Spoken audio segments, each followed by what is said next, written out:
You're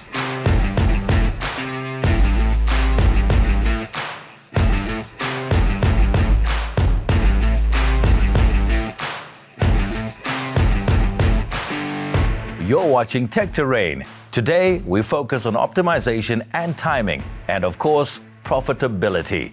Our guests include Thomas Stradum from Sion Agri, Wandile Sihlobo from AgBiz, and Stian Kluter from AgTech Africa, alongside Admayam Chairo from John Deere. Hello and welcome to the second episode of this year's Tech Terrain series. I'm Tony Ndoro. Now, in the previous episode, we looked at the pillars of an integrated farming operation. In this episode, we focus on soil health and analysis and find out what's happening in this particular space. We also look at the implementation of technology and the benefits it holds for farmers.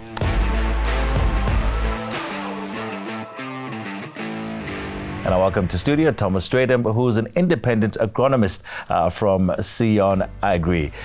Thomas, good to have you with us. Are you well? Fine, thank you. Thank you, Tony. Fantastic. Talk to us about the variations in soil. Are there so many variations that we need to do such in-depth analysis? Yes, definitely, Tony. I think if you look a few years back, farmers normally just took one or two samples per field or per farm, and from there on the fertilizer agent or agronomist will do a recommendation and they will applicate the same product over the whole farm or the whole field. Nowadays, because we know all the variability that's in the fields, we take a 1 hectare or 2 hectare grid, meaning we take every hectare, we take a sample, send it to the lab, and then we do precision farming maps on a chemical analysis.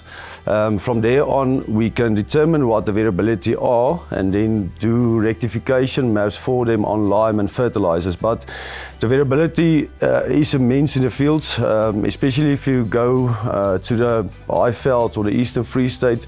There you get 5 or 10 different soil types in a field. If you look at this analysis side, the same, the variability is much bigger, and as well in the western areas as well. But definitely where you have more topography and higher rainfall areas, that makes that the variability is more in the fields. That's interesting what you just said now, Thomas. Can you clarify that for me? Are you saying that on one field or 1 acre we can find different soil types? Yes, definitely. So when you look at the physical side of the soils, we look at the soil depth, the soil structure, the soil color, and there's 74 different types of soils in South Africa if you look at our system that we classify soils. So especially in the Highveld, the Eastern Free State, Natal areas, there you can get every 50 meters a different soil type. It's the same in the western areas, but a bit more bigger areas. But the variability is definitely there, and that's where the precision farming methods comes in to try and manage that variability.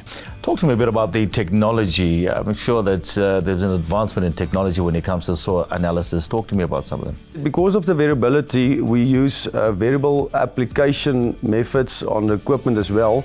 So you need a variable spreader, you need a variable planter to manage or rectify these differences in the fields. So that's where the technology comes in, and I think we over the last few years, we made immense advancements on the technology side. So now it's very easy to manage these differences in the fields. Why is this beneficial to a farmer?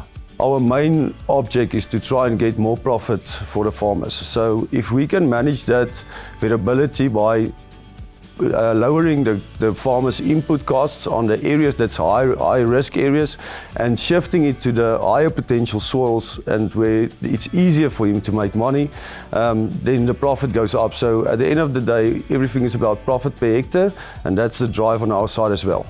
As an agronomist, what's the first thing you look for when you step onto my land? The first thing is to get information. I think the biggest problem out there, there's a lot of farmers that will put in 10, 12, 15,000 rand a hectare, but they don't have any insight into the soils. So the problem is if you don't take soil analysis and you don't do soil classification, you don't have an idea what you're working with. So the first thing I'll do is tell you to do a soil sample or look at the physical soil properties so that we can determine what we're working with. All right, so Thomas, you step in, you analyze, and then you classify the soil. Explain to me. Classification side, we're looking at the physical properties of the soil. We're looking at the soil structure, we're looking at the soil depth, we're looking at the soil color, and we classify it into 74 different soil types. So we use that to determine with the climate, with the area, with the rainfall, we can determine what the long-term yield probability will be for each soil type. So on the classification side, a few years back, we normally only did it to see where the better and the lower potential soils are. But nowadays we do it to see where the potential differs and to, like I said, to variable, to fertilize as well as plant population in season now. Thomas, fantastic. Lovely chatting with you. Thank you, Tim. That's Thomas Stratham. He is an agronomist, independent agronomist, talking to us about the importance of the soil that you're farming on right now. In our next segment coming up, we'll be talking about the profitability of farming operations with economist Wandile Sihlobo.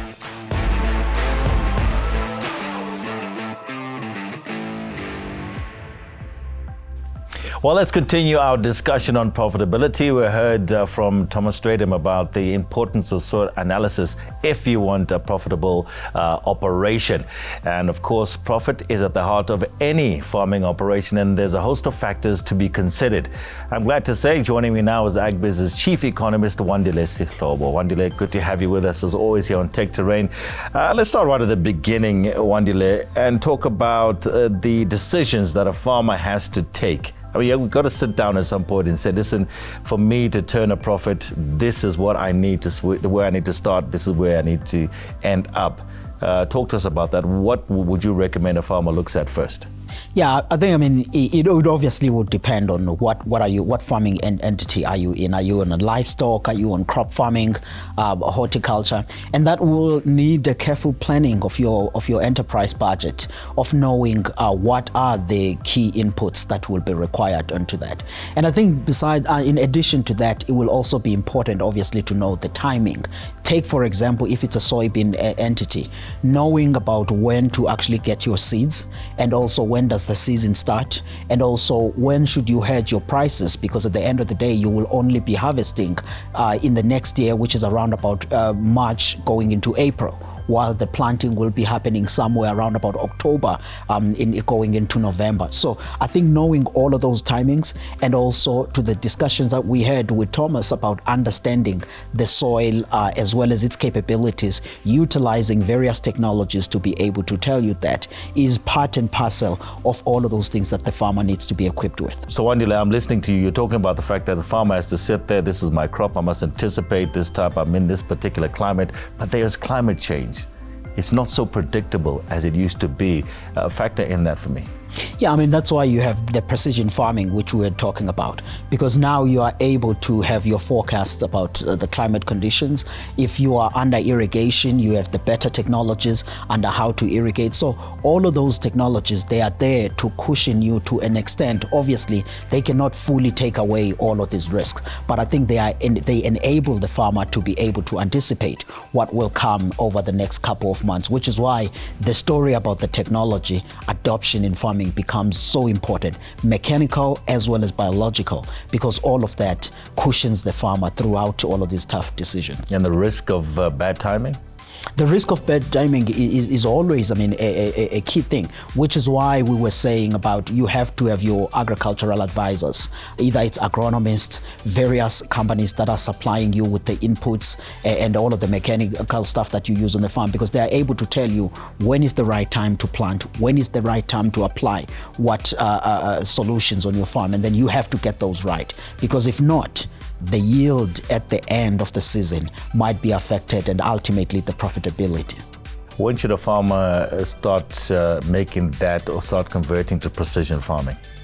I think the conversion of precision farming, given now we are at a state where climate change is a reality in South Africa. Yes, we have just had 2 good seasons, but we don't know what's the next couple of seasons would look like. So any technologies which are brought in through precision farming in general that enable the farmer to do well, I would say as much as your income allows, begin to add up technology solutions by solutions, and your farm at the end of the day will be fully transformed.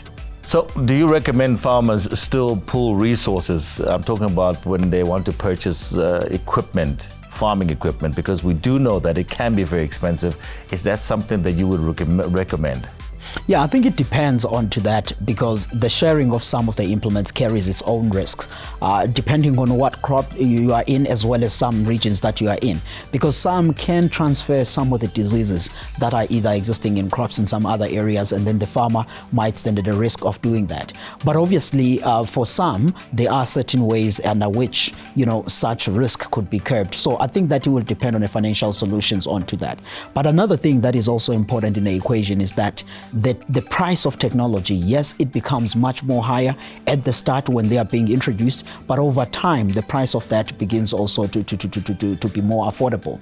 And importantly is that some of the technology providers, they are now also creating the machinery that is adaptable and affordable, even for medium scale and family farms. And I think that now there is that flexibility in solution that does exist, which farmers can benefit from. Within different industries, you get, they'll tell you this, and maybe 10% of startups will make it in this particular industry. Talk to me about the agricultural industry. What are we seeing in terms of numbers, in terms of sustainability? Yeah, I think on the sustainability side in South Africa's agriculture industry, I would say it's been there. But look at the structure of South African farming sector. You think back, for example, let's say 1994, 1993, there were a number of farming units, over 100,000 of that. If you look at to now, as of 2017 statistics, we have about 42,000 units that are there. So yes, there's a lot of consolidation that has been done, that has happened. But I think the important thing is that the output, which is the key thing, that has been sustained and actually been growing. So in as far as to say the success of the new entrants, if you look at literature now in agriculture, the success rate is always relatively small, somewhere 6% or so. But I think with now new technologies, relationships that you can make with your service providers, those are all instruments that enable success. Wandile, lovely chatting with you as always. Thanks for having me on. Fantastic. Good to know that we're doing all right when it comes to the agricultural sector in South Africa and throughout the continent. Coming up, I'll be chatting with Team John Deere. They'll be talking about the science of agriculture, precision agricultural practices, and how they can enhance output on your operation or in your operation. Stay with us here on Tech Terrain.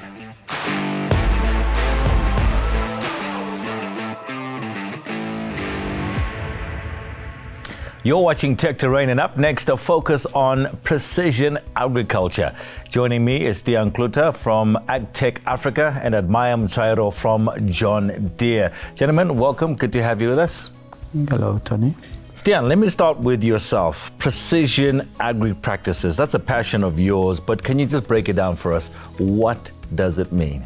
So, Tony, there are different levels of precision agriculture. So throughout the spectrum of farmers, you can either enter by, say, looking at guidance solutions, and then you can be the top-end farmer that uses his data that he collects on his farm on a precision level, and he starts to relook at it every season and optimize on top of that data and on his history, basically. So, but to summarize further, to look at that top-end farmer and where it can go to, is you're farming a zone with specific potential that was measured by an agronomist. That potential has got its own enterprise budget. It's not just the farm level enterprise budget or field level enterprise budget. It's actually a spot within a field that you farm for profitability. So the data that we're speaking about will help you determine which zones are fit for what crop or whatever it is that you want to do with them. That's right, yes. That data basically speaks to your profitability. And yes, you can go into your crop rotation and how you do that planning going forward. But the data it's not just your yield data that you saw last year, you incorporate the different layers that you're measuring. So it's all your inputs got a cost related to that. So you stack all these costs, and then at the end of the season, when the harvester goes over your field, you not only see a ton per hectare, you start seeing a rand per hectare margin that you're making. And that is real actionable data where you can see, look, it's good to be on the front page of the magazine saying I've got the best yield, but did you really make money on that spot? That is critical, isn't it? And I admire if I can bring you in here as well, because we're talking about all this fantastic data that we've been speaking about on Tech Terrain. But the critical thing I would assume is for the farmer to be able to read that data, understand it, and then say, this is the relevant equipment I need from whatever source it may be. Thanks very much, Tony. I think, firstly, let me take you back. I think when we were growing up, mechanization was just about putting the seed on the ground and waiting it to harvest. But when we talk mechanization now, we are talking a whole broader things. For the farmer to be able to make decisions that will help him to be more productive, to be able to help him to be sustainable in the future, he needs to be able to understand the challenges and the problems that he has, to find solutions that suit his problems. But however, it's an investment that he has to look at it as an investment, to be able to ask himself, what does he want to achieve at the end of the day, and what kind of problems that he wants to solve in order for him to be able to maximize on his yield and to be able to be profitable in future. Now, Stian, you're on the ground. You're speaking to different farmers all over the place, and in practical terms, if I'm a farmer and I'm hearing data, I'm hearing technology, I'm hearing all of these fantastic things, I just struggle to put in my GPS to find where I want to go to. It might seem a bit daunting, and talk to me about the skills required in order to be able to operate some of this or to work with some of this technology we're talking about.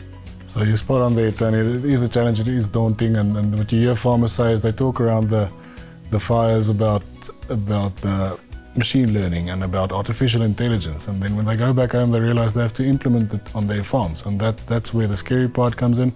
So how do you start that journey, and then the skills is required then to support you on that journey, and luckily companies like the John Deere's out there have got their dealers that are skilled and set up to really support the farmer on that journey, and to make sure that he's got the relevant technology, because there's a lot of noise in the market out there. So the key is to start with what's your need, what do you want to solve, and how can technology help you in that journey. Are you finding there's a bit of resistance still to technology, to mechanization at all? Absolutely. What do you say to that farmer? Yeah, so the barrier they face is either cost, they look into the cost aspect of it, or just the skills and not understanding, and where do you start? It's like I say, the noise out there is incredible. So finding that relevant solution is really important, and asking yourself the question, why do I want to do this? What do I want to control, and what do I want to achieve? Admire, how does John Deere step in now and say, listen, you know what, we understand these are your fears, but how do you come in and allay some of those fears that we're talking about, some of the farmers still may have at the present moment? I think we provide a solution to the problems that the farmers actually are encountering. If you look at the zone farming that Stian has mentioned, we are looking at to be able to ensure that the farmers have got that knowledge, that understanding of his field, and to be able to know what he can maximize at each part of his field, and be able to give him that information through our partnerships, and be able to say, from this, you can apply this much of fertilizer on the soil to be able to get the yield, maximum yield for that particular field. That's the solution that we provide. I think the one of the sayings that we've used on Tech Terrain is, to measure is to know, isn't it? And that's critical. And you're coming in saying, listen, you need to measure. You can't just pour, whether it be water, whether it be fertilizer, and so forth. You need to measure. Absolutely, yeah. That's what we see. Obviously, after generations of farming on the same land, you realize what your average yield, your long-term average yield is, given the climate, given your soil potential. But when you start to measure, you can truly start to optimize, and that's where the precision technology really comes to live, and the effectiveness actually just comes out. Well, Admire, lastly, what's your advice to a farmer who wants to maybe invest in more plant? Okay, Tony, I think that's a very broad question. I think if you look at our farmers across the continent, across everywhere, they've got different challenges, they've got different problems. What we need to be able to ensure that the farmers have knowledge about is to be able, what kind of problems do they have, and what solution does mechanization provide them? I'll take you back again to say it's about variables that you use in your farming. For instance, let's talk about fertilizer, which is a huge component of your cost, and that impacts your profitability.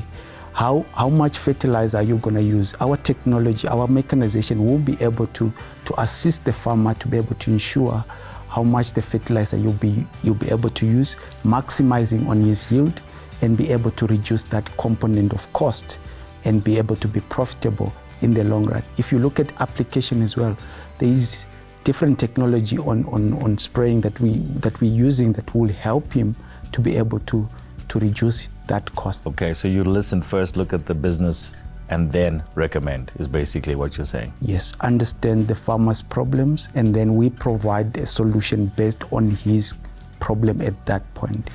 Fantastic. Admire. Stian, thank you so much for joining us here on Tech Terrain. Good to see you.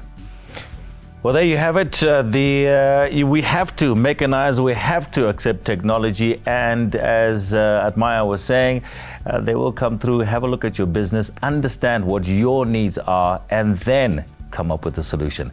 Well, thank you for joining us for today's episode of Tech Terrain. In the coming episodes, the focus will fall on research, what is available and how farmers can apply it to the benefit of their own farming operations. That's it for this episode of Tech Terrain. I'm Tony Ndoro. Bye for now.